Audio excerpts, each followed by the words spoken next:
আপনারা দেখছেন পশ্চিমবঙ্গের জনপ্রিয় নিউজ পোর্টাল চ্যানেল ভারত বিকাশ নিউজ এক্সপ্রেস। বিনামূল্যে এক অভিনব শিক্ষা প্রতিষ্ঠানের উদ্বোধন হলো আসানসোল পৌর নিগমের অন্তর্গত তালকুড়ি গ্রামে। এক স্বেচ্ছাসেবী সংস্থা এই অভিনব উদ্যোগ নেয়। এই সংস্থাটি দীর্ঘদিন ধরে সামাজিক সেবামূলক কাজ করে চলেছে এবং এর ফাউন্ডার ও কর্ণধার পশ্চিম বর্ধমান জেলার জনপ্রিয় শিশু বিশেষজ্ঞ ডাক্তার অশোক রায় মহাশয়। এই অভিনব শিক্ষা প্রতিষ্ঠানের নাম দেওয়া হয়েছে 1 টাকার পাঠশালা। আজকের এই বিনামূল্যের পাঠশালার শুভ উদ্বোধন করেন আসানসোল দক্ষিণের জনপ্রিয় বিধায়িকা শ্রীমতী অগ্নিমিত্রা পাল। ডাক্তার অশোক রায় এবং বিধায়িকা উভয়ই বলেন, অনেক শিশুরা আছে যারা টিউশন ফিস দিয়ে প্রাইভেট কোচিংয়ে পড়তে যেতে পারেন না। আমাদের এই পাঠশালা থেকে বিনামূল্যে বিভিন্ন শিক্ষক শিক্ষিকার দ্বারা তারা এই টিউশন ক্লাস পড়তে পারবে, আর এই পড়াশোনার জন্য তাদেরকে কোনো রকম অর্থ খরচ করতে হবে না। এই দিন ডাক্তার অশোক রায় একটি বেসরকারি ঔষধ নির্মাণ সংস্থার সাহায্যে ওই পাঠশালায় নতুন ছোট ছোট শিশুদের সাপ্লিমেন্টারি হেলথ ড্রিঙ্কসের প্যাকেট উপহার হিসেবে তুলে দেন। তালকুড়ি গ্রামের মানুষজন ডাক্তারবাবু এবং বিধায়িকাকে উষ্ণ অভ্যর্থনা জানায় এবং তারা অত্যন্ত খুশি। এরকম একটি উদ্যোগ আগে কেউ কখনো নেয়নি এই তালকুড়ি গ্রামের শিশুদের লেখাপড়ার মান উন্নয়নের জন্য। তবে এই দিন বেশ কিছু মানুষ বিধায়িকার কাছে অভিযোগ জানায় যে এএমসি তাদের গ্রামের কাঁচা রাস্তায় এখনও পাকা করে দেয়নি এবং রাস্তায় কোনো পর্যাপ্ত স্ট্রিট ল্যাম্প নেই, বা যাকে পথবাতি বলা হয়ে থাকে। বিধায়িকা বলেন, সৌরচালিত পথবাতির ব্যবস্থা তিনি অবশ্যই করে দেবেন যত দ্রুত সম্ভব। অন্যদিক দিয়ে তো তফাৎ হয়ই। আপনি যখনই লিখতে পড়তে পারবেন না, তখন অন্য মানুষের সঙ্গে থাকলে আপনাকে নিজেকে ছোট মনে হবে আর কি, কিন্তু আপনার আত্মসম্মান, আপনার স্বাভিমান সমস্ত বাড়বে আপনি যখন পড়তে পারবেন, লিখতে পারবেন। আরেকটা খুব ইম্পর্টেন্ট জিনিস হচ্ছে যে ভবিষ্যতে আপনার ধরুন কোনো কিছু কাজ হলো, ওখানে আপনি বিপদেও পড়তে পারেন। যদি পড়ালেখা না জানেন তাহলে আপনি বিপদেও পড়তে পারেন। আপনাকে দিয়ে কেউ হয়তো আপনার কাছে, আপনি কারোর কাছে 1000 টাকা ধার নিয়েছেন, সে আপনাকে সই করতে বললো, লিখে দিয়েছে সেই 10,000 টাকা। তো পড়াশোনা জানলে সেই অসুবিধাগুলো পড়তে হবে না। তাছাড়া আপনি খবরের কাগজ পড়বেন, রামায়ণ মহাভারত গীতা অনেক কিছু পড়তে পারবেন, অনেক কিছু জানতে পারবেন।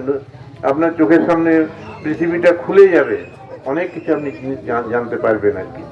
আমি পূজাকে একটু আগেই বলছিলাম যে প্রত্যেকদিন পড়াবার আগে যেন 5-10 মিনিট নীতি শিক্ষা শেখানো হয় আর কি। ছেলেমেয়েরা যেন জানে যে এই জিনিসটা করা উচিত, এই জিনিসটা করা উচিত না। মা বাবাদের শ্রদ্ধা করা, শিক্ষকদের শ্রদ্ধা করা, গুরুজনদের শ্রদ্ধা করা। আমি চকলেট দিলাম, চকলেটটা খেয়ে কাগজটা রাস্তায় ফেলে দিলাম, এই অভ্যাসগুলো ছোটোর থেকেই পাল্টাতে হবে। আপনি রাস্তায় যেতে যেতে দেখবেন, আপনি হেঁটে যাচ্ছেন, বাসে করে কেউ কলা খাচ্ছিল, কলাটা সে খেলো আর কলা ছড়াটা আপনার গায়ে ছুড়ে দিল আর কি।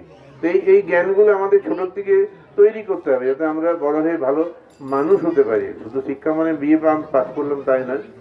আমি আশা করব আগামী দিনে এই তালকুড়ি গ্রাম থেকে অনেক ভালো ভালো ছেলে শিক্ষায় দীক্ষায় উন্নতি করে আমাদের সামনে এক্সাম্পল রাখবে, উদাহরণ রাখবে, আমরা তার জন্য গর্ব করতে পারবো। মাননীয় বিধায়িকা আমার মেয়ে অগ্নিমিত্রাকে ধন্যবাদ জানাই, সে সময় করে এখানে এসছে। আপনাদের সবার ভালো হোক। আমি তো লিখেইছি এখানে যে আপনাদের গ্রামের সর্বাঙ্গীন উন্নতি আমরা কামনা করি। আগামী দিনে যেন আমরা সেই সুযোগ পাই, যেন আপনাদের গ্রামের জন্য ভালো কাজ আমরা করতে পারি। সবাইকে ধন্যবাদ। সবাইকে নমস্কার। আজকে তালকুড়ি গ্রামে উপস্থিত এই গ্রামের মাতৃশক্তি, আমার মা বোনেরা, আমার ছোট ছোট ভাইরা, দাদারা এবং আমার থেকে বয়োজ্যেষ্ঠ যারা রয়েছে সবাইকে আমার প্রণাম জানাই, নমস্কার জানাই। আজকে তালকুড়ি গ্রামে শুরু হতে চললো একটি নতুন ইনিশিয়েটিভ দোসর থেকে। দোসর, যেটা আমার বাবা বললেন, ডাক্তার অশোক রায়। দোসর একটি এনজিও এবং সেই দোসরের তরফ থেকে এবং আমি তার ব্যাক সাপোর্ট দিয়ে আমরা একটি নতুন যোজনা এনেছি, যার নাম 1 টাকায় পাঠশালা। 1 টাকায় পাঠশালা মানে 1 টাকাও দিতে হবে না। আমার ছোট ছোট ভাইরা বোনেরা যারা সবাই মোটামুটি আজকে বিদ্যালয়ে পড়েন, কিন্তু হয়তো সেই আর্থিক সচ্ছলতা পরিবারে নেই, সেই কারণে টিউশন নিতে পারেন না। বাবা মাও হয়তো অর্ধশিক্ষিত বা অশিক্ষিত, কেউ হয়তো চাষের কাজ করেন, মা হয়তো বাড়ি বাড়ি কাজ করেন, বাবা হয়তো রিক্সা চালান। সেই আর্থিক শক্তিটা নেই যে ছেলে মেয়েকে আমি টিউশন পড়িয়ে আমি তাকে ভালোভাবে মানুষ করব। সেই কারণে আজকে এক টাকার এই পাঠশালা, যেখানে আমার এই তালকুড়ি গ্রামের ছোট ছোট ছেলে মেয়েরা, ভাইরা, বোনেরা যাদের টিউশন দরকার, তারা বিনামূল্যে এই পাঠশালা, যেটা দেখছেন আমাদের ক্লাব, সেই ক্লাবে সপ্তাহে 5 দিন আমার ছোট বোন পূজা ও ক্লাস নেবে এবং ও সমস্ত ছেলে মেয়েদেরকে টিউশন যেটা পড়ানো, সাহায্য করা, স্কুলে হয়তো বুঝতে পারলে না সেই সাহায্যটা করা। এবং সব থেকে বেশি ছোট ছোট বাচ্চারা ক্লাস 1-এ ওঠার আগে প্রি বা কিন্ডার গার্ডেন যেটা বলা হয়, সেইখানে যদি অ আ ক খ ABCD 1 2 3 4টা শিখিয়ে দেওয়া যায়, ফাউন্ডেশনটা যাতে শক্তিশালী করা যায়, তাহলে কিন্তু ক্লাস 1-এ উঠে অতটা সমস্যা হয় না। ছোট ছোট বাচ্চাদেরকে পড়ানোর সাথে সাথে আমরা বাবা মাদের জন্য একটি ক্লাস রেখেছি। এই 5 দিনের জন্য 4 দিনের যেটা বাচ্চাদের হবে, একদিন সেটা বাবা মাদের জন্য হবে।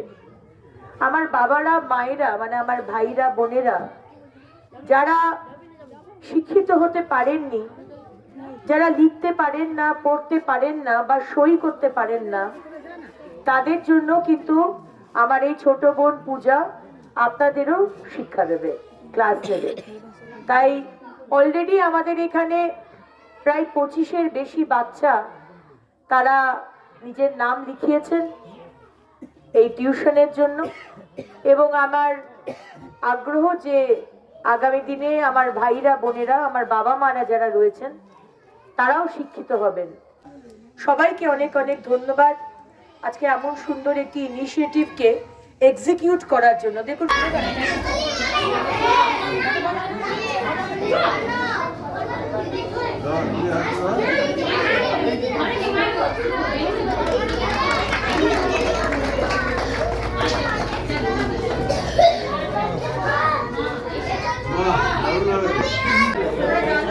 এই ক্লাসটা কেন করা হয়েছে তোমরা জানো?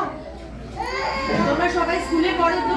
বাবু বসো, বসো, চকলেট দেবো, বসো, চকলেট দেবো। ও আমি বসছিলাম, বসো, নি বসো। তোমরা স্কুলে পড়ো তো? সবাই স্কুলে পড়ো? কে স্কুলে পড়ে না হাত তোলো? কে স্কুলে পড়ে না? সবাই পড়ো তো? আচ্ছা, ও পড়বে, কদিন বাদে পড়বে। তো তোমাদের স্কুলে যে পড়াশোনাটা হবে, সেই পড়াশোনাটা অনেক সময়তে হয়তো তোমরা বুঝতে পারছো না, দিদিমণি কি বলেছিলেন, হয়তো ঠিক পড়াটা বুঝতে পারছো না, হয়তো মনে হচ্ছে যে কেউ একটু সাহায্য করে দিলে ভালো।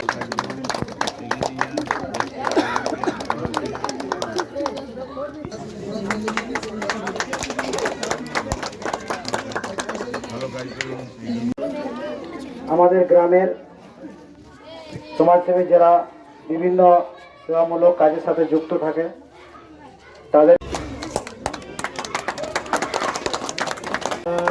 ভালো থাকবেন, ভালো কাজ করতে থাকবেন, এগিয়ে নিয়ে যান।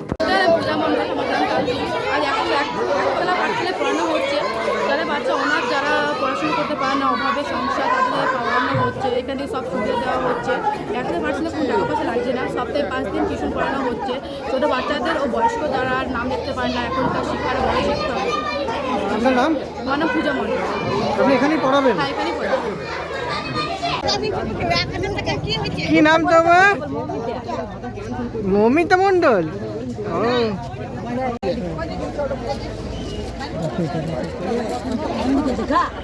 দেখা ভালো।